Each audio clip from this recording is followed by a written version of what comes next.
ওম নমঃ ভাগবতে বাসুদেবায় নমঃ। বন্ধুরা, জীবনে চলার পথে এমন অনেক পরিস্থিতি আসে যখন আমরা বুঝে উঠতে পারি না আমাদের কি করা উচিত, আর আমাদের সেই সব সমস্যার সমাধান প্রায় 5,000 বছর আগে স্বয়ং ভগবান শ্রীকৃষ্ণ গীতায় বলে গেছেন। বলা হয় মানুষের জীবনের এমন কোনো সমস্যাই নেই যার সমাধান গীতায় নেই। গীতার মোট 18টি অধ্যায় ও 700টি শ্লোকে ভগবান শ্রীকৃষ্ণ অর্জুন তথা সমগ্র মানব সমাজকে মনুষ্য জীবনের সকল সমস্যার সমাধান বলেছেন। তাই গীতাকে বুঝতে হলে নিজেকে অর্জুনের জায়গায় কল্পনা করে শ্রীকৃষ্ণের বলা পথে জীবনে চলতে হবে। তবে যত বড় সমস্যায় আসুক না কেন সমাধান অবশ্যই পাবেন। স্বয়ং শ্রীকৃষ্ণ গীতায় বলেছেন যে সকল মানুষ ভক্তি ও শ্রদ্ধা নিয়ে দৈনিক এই গীতা পাঠ করেন বা গীতা শ্রবণ করেন তারা সকল পাপ থেকে মুক্ত হয়ে বৈকুণ্ঠে স্থান পায়। কথিত আছে যে বাড়িতে সকাল সন্ধ্যা গীতা পাঠ করা হয় বা শ্রবণ করা হয় সে বাড়িতে কখনোই কোনো সমস্যা আসে না। ভগবান শ্রীকৃষ্ণের আশীর্বাদ সর্বদা তাদের সঙ্গে থাকে, তাদের জীবন সুখ সমৃদ্ধি ও ঐশ্বর্যে ভরে ওঠে। গীতা এমন এক গ্রন্থ যা মানুষকে যেমন অনুপ্রেরণা দেয় তেমনি শান্তি প্রদান করে ও মানুষের জীবনে সাফল্য এনে দেয়। কিন্তু সকলের পক্ষে এই ব্যস্ত জীবনে আলাদা করে গীতা পাঠ করা সম্ভব হয়ে ওঠে না। তাই আজকের এই ভিডিওতে আমরা শ্রীমদ্ ভগবদ গীতার কয়েকটি গুরুত্বপূর্ণ শ্লোক সম্পূর্ণ বাংলায় আলোচনা করতে চলেছি, যা আপনাদের ভগবদ গীতার প্রকৃত অর্থ বুঝতে সাহায্য করবে। শ্রীকৃষ্ণ বলেছেন, জ্ঞানী ব্যক্তি যেমন কখনো অতীতকে নিয়ে শোক করে না তেমনি ভবিষ্যৎকে নিয়েও দুশ্চিন্তা করে না। কর্ম করো কিন্তু কর্মের ফলের আশা করো না, অর্থাৎ উইদাউট এক্সপেকটেশনস কাজ করুন। নিজের কর্তব্য পালন করুন, কর্মের ফলাফলের প্রতি আসক্তি ছাড়াই কর্ম করুন। তবে যে কর্মই করবেন তাতে 100% সাফল্য পাবেনই। যা হয়েছে তা ভালোর জন্য হয়েছে, যা হচ্ছে তাও ভালোর জন্যই হচ্ছে, আর যা হবে তাও ভালোর জন্যই হবে। শরীরের মৃত্যু হলেও আত্মার মৃত্যু হয় না। যে ব্যক্তি সন্দেহপ্রবণ হয় সে ইহলোক কিংবা পরলোক কোথাও গিয়ে শান্তি পায় না। করুণাই পরম ধর্ম। যে ব্যক্তি অন্যের দুঃখ কষ্টকে নিজের ভেবে অনুভব করতে পারে সেই প্রকৃত করুণার অধিকারী। যে ব্যক্তি নিজের সকল কর্তব্য কর্ম সর্বদা পালন করে যায় সে সংসারের থেকেও সন্ন্যাসীর জীবন যাপন করে। যে ব্যক্তি নিজের মনকে নিয়ন্ত্রণ করতে পারে সে সর্বত্রই সাফল্য পায়। মানুষের মন নিয়ন্ত্রণে থাকলে মনই সব থেকে বড় বন্ধু হয়, আর অনিয়ন্ত্রিত মন মানুষের সব থেকে বড় শত্রু হয়। যে ব্যক্তি নিজের ইন্দ্রিয়ের কথায় চলে সে কখনোই জীবনে সাফল্য পায় না, আর যে নিজের ইন্দ্রিয়কে নিয়ন্ত্রণে রাখে তার সাফল্য কেউ আটকাতে পারে না। চঞ্চল মনকে নিয়ন্ত্রণে আনা কঠিন কিন্তু অসম্ভব নয়। বারংবার মনকে নিয়ন্ত্রণে আনার চেষ্টা করলে একটা সময় পর মন নিয়ন্ত্রণে আসতে বাধ্যই হয়। সময়ের আগে আর ভাগ্যে না থাকলে কেউ কিছুই পায় না। শ্রীকৃষ্ণ বলেছেন, হে অর্জুন, প্রদীপের শিখা যেমন প্রদীপের মধ্যে থাকা অন্ধকার দেখতে পায় না তেমনি মানুষ যৌবনের পর লুকিয়ে থাকা বা অপেক্ষাকৃত বার্ধক্যকে দেখতে পায় না। সময় কখনোই মানুষের মনের মতো চলে না। মানুষকে সময় যেমন চলছে তেমন ভাবে চলতে হয়, আর একেই বলে নিয়তি। জীবন কঠিন তখনই লাগে যখন মানুষ নিজেকে পরিবর্তন না করার চেষ্টা করে পরিস্থিতিকে বদলানোর চেষ্টা করে। প্রতিকূল সময়ে উত্তেজিত বা বিচলিত না হয়ে শান্ত মনে সিদ্ধান্ত নেওয়া উচিত। শত্রুরা সর্বদাই অপেক্ষায় থাকে কি করে আপনার নিন্দে করা যায়। তাই এমন কোনো কাজ করা বা সিদ্ধান্ত নেওয়া উচিত নয় যা তাদেরকে নিন্দে করার সুযোগ করে দেয়। যদি ঈশ্বরের প্রতি ভক্তি আসে তবে ভাববেন আপনি ঈশ্বরকে নয়, ঈশ্বর আপনাকে বেছে নিয়েছে। যে যাই বলুক, যতই বাধা দিক, নিজের লক্ষ্য থেকে কখনোই ভ্রষ্ট হওয়া উচিত নয়। নদীর গতিপথে পাথর থাকলে নদী পাথরের উপর দিয়ে বয়ে যায়। গতিপথ বদলায়ও না, থেমেও যায় না।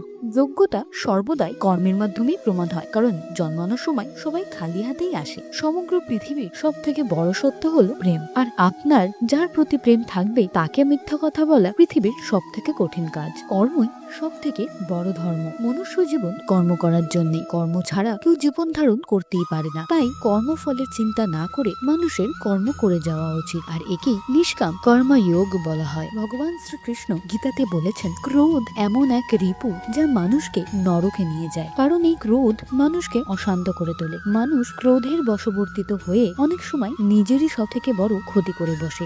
তাই ক্রোধের বশবর্তী না হয়ে ক্রোধকে নিজের বশবর্তী করা উচিত। মানুষের মন বায়ুর মতো দ্রুত বেগে চলে, আর এই মনই সকল রিপুর জন্মস্থান। অর্থাৎ রাগ, কাম, বাসনা সবই এই মন থেকেই তৈরি হয়, যা মানুষকে মায়ায় আচ্ছন্ন করে রাখে। তাই জীবনে সাফল্য পেতে হলে মনের উপর নিয়ন্ত্রণ আনা খুবই প্রয়োজন, কারণ মনকে নিয়ন্ত্রণ করলে মস্তিষ্কের শক্তি কেন্দ্রিত হয় ও মানুষ নিজের কর্মে সফল হয়, আর একেই সমাধি বা ধ্যান বলে। যে যেমন কর্ম করে সে সে তেমনই ফল ভোগ করে। ভালো কর্ম করলে পরিণামও ভালোই হয়, আর পাপ করলে পাপের ফল আপনাকে ভোগ করতেই হবে। এই জন্য সর্বদা ভালো কাজ করা উচিত। মনুষ্য জীবনে দুঃখের মূলত 5টি কারণ হয়। প্রথমত, যে ব্যক্তি জীবনে সাফল্য পেলে বলে সকলে ঈশ্বরের কৃপা, অথচ ব্যর্থ হলে হতাশ হয়ে পড়ে, তাদের ক্ষেত্রে ঈশ্বরের প্রতি এই অর্ধবিশ্বাসী তাদের দুঃখের মূল কারণ। দ্বিতীয়ত, যে ব্যক্তি নিজের খুশি আনন্দ নিয়ে সর্বদা চিন্তায় থাকে কিন্তু অপরের দুঃখ বা দুর্দশা নিয়ে এতটুকু ভাবে না, তাদের এই স্বার্থপরতাই তাদের দুঃখের মূল কারণ হয়। যে ব্যক্তি নিজের বর্তমানে থাকা সুখ স্বাচ্ছন্দ্য নিয়ে অত্যন্ত চিন্তিত থাকে যে ভবিষ্যতে তার এই সুখ স্বাচ্ছন্দ্য বজায় থাকবে কিনা, এই প্রকার মানুষের ভবিষ্যৎ চিন্তায় এদের দুঃখের মূল কারণ হয়। চতুর্থ, যখন মানুষ যেটা করা উচিত নয় সেটাই করে আর যেটা করা উচিত সেটা করে না, তখনই তাদের এরূপ কর্মের ফলই তাদের জীবনে দুঃখ নিয়ে আসে। পঞ্চত, যে ব্যক্তি সকল কাজের কৃতিত্ব নিজে একা নিতে চায়, অন্যকে বঞ্চিত করে, তাদের এই হীনমন্যতাই তাদের দুঃখের মূল কারণ হয়। স্বয়ং শ্রীকৃষ্ণ বলেছেন, দৈহিক সৌন্দর্য মানুষের মনকে আকর্ষণ করে আর মানুষের স্বভাব হৃদয়কে স্পর্শ করে। যারা কর্ম না করে কেবল কর্মের ফলের চিন্তাতেই লীন হয়ে থাকে, তারা জীবনে কোনো কাজেই সফল হয় না। অর্থাৎ বন্ধুরা, যদি আমরা কোনো কাজ না করে সেই কাজে সফল হওয়ার পর আমরা কি করব না করব সেই বিশ্লেষণেই মতো হয়ে থাকি, তবে আমরা কোনো কাজেই ফোকাস করতে পারি না, তাই আমরা সেই সব কাজে সফল হতে পারি না। শ্রীকৃষ্ণ তাদেরকে ভণ্ড বলেন যারা কর্ম করার থেকে সেই কর্মের আস্ফলন আর বড়াই বেশি করে। শ্রীকৃষ্ণ এমন মানুষদের এড়িয়ে চলার উপদেশ দেন। বুদ্ধিমান মানুষ কখনোই ভালো বা খারাপ সময়ের দ্বারা প্রভাবিত হয় না, কারণ তারা জানেন ভালো আর খারাপ দুটোই জীবনের অবিচ্ছেদ্য অংশ। জীবনে ভালো সময় থাকলে খারাপ সময় আসবেই, আর তাই কখনোই ভালো সময়ে অহংকার করা উচিত নয়। আর যার খারাপ সময় চলছে তারও একদিন ভালো সময় আসবেই, তাই তার ভেঙে পড়ে হাল ছেড়ে দেওয়া উচিত নয়। যার জন্ম হয়েছে তার মৃত্যুও অবশ্যই হবে, আর যার মৃত্যু হয়েছে তার জন্ম অবশ্যই হবে, তাই কোনো কিছু নিয়ে শোক করা মূর্খামি। অর্থাৎ বন্ধুরা, শ্রীকৃষ্ণ এই বাণীর মাধ্যমে বলতে চেয়েছেন, আমরা জীবনে অনেক সময় অনেক ঘটনা মেনে নিতে পারি না, আমরা হতাশ হয়ে যাই, শোকের সাগরে ডুবে যাই, কিন্তু এটা বোকামি, কারণ যা হওয়ার তা হবে, আর যা হওয়ার সেই নিয়ে ভেবে নিজেকে দুর্বল করে কোনো লাভ নেই। মনুষ্য জীবনে শোক করা উচিত নয়, কারণ তোমার কি হারিয়েছে যে তুমি কাঁদছো? তুমি কি নিয়ে এসেছিলে যা তুমি হারিয়েছো? তুমি কি সৃষ্টি করেছো যা নষ্ট হয়ে গেছে? তুমি যা নিয়েছো এখান থেকেই নিয়েছো, যা দিয়েছো এখানেই দিয়েছো। তোমার আজ যা আছে কাল তা অন্য কারোর ছিল, পরশু সেটা অন্য কারোর হবে। পরিবর্তনই সংসারের নিয়ম, আর যে পরিবর্তনের সঙ্গে মানিয়ে নিয়ে জীবনে এগিয়ে চলে সেই জীবন যুদ্ধে টিকে থাকতে পারে। কঠিন সময় যেমন আসবে তেমনই চলে যাবে, তাই কঠিন সময়ের দ্বারা প্রভাবিত না হয়ে তার থেকে শিক্ষা নেওয়া উচিত। মানুষ যেমন জীর্ণ বস্ত্র ত্যাগ করে নতুন বস্ত্র পরে, তেমনি আত্মাও জীর্ণ দেহ ত্যাগ করে নতুন দেহ ধারণ করে।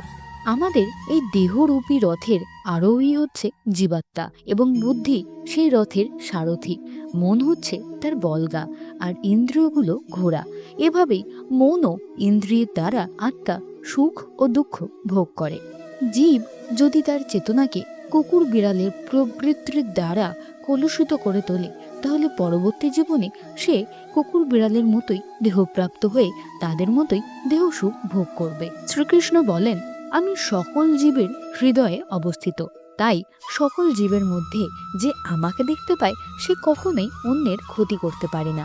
মানুষের জন্ম হয়, মৃত্যু হয়, কিন্তু আত্মার জন্মও হয় না, মৃত্যুও হয় না। আত্মা অবিনশ্বর। আত্মা বারংবার নতুন দেহ ধারণ করে জন্ম মৃত্যুর চক্রে ফিরে আসে, যতক্ষণ না সে চিরতরে মুক্তি লাভ করে। সেই ব্যক্তি জীবনে সাফল্য পায় যাকে সুখ ও দুঃখ প্রভাবিত করতে পারে না, যার সকল রিপুর উপর নিয়ন্ত্রণ থাকে, যে রিপুর দ্বারা নিয়ন্ত্রিত না হয়ে রিপুকে নিজের নিয়ন্ত্রণে রাখে। শ্রীকৃষ্ণ বলেছেন, এমন ব্যক্তি জীবনে বারংবার সাফল্য পায়।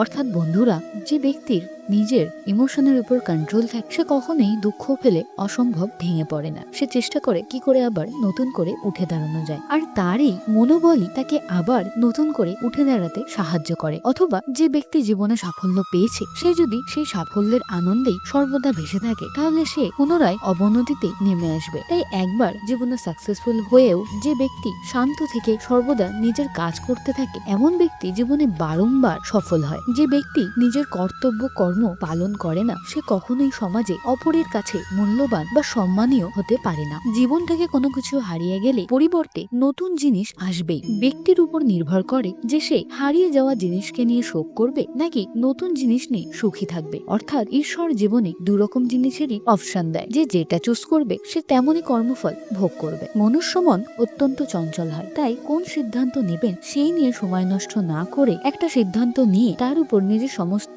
সময় দিলে সাফল্য আসবেই। অর্থাৎ বন্ধুরা, আমরা অনেক সময় সঠিক সিদ্ধান্ত নিতে পারি না, কিন্তু যদি যে কোনো একটা সিদ্ধান্ত আমরা নিয়ে তার উপর নিজেদের 100% দিয়ে কাজ করি তবে সেই সিদ্ধান্ত অবশ্যই সঠিক বলে প্রমাণিত হবে। সর্বশেষে শ্রীকৃষ্ণ একটাই কথা বলে গেছেন, যে ব্যক্তি নিজেকে শ্রীকৃষ্ণের কাছে সমর্পণ করবেন, শ্রীকৃষ্ণ স্বয়ং তার জীবনরূপী রথে সারথি হয়ে তাকে রক্ষা করবেন, তাকে জীবনের সঠিক পথে চালনা করবেন।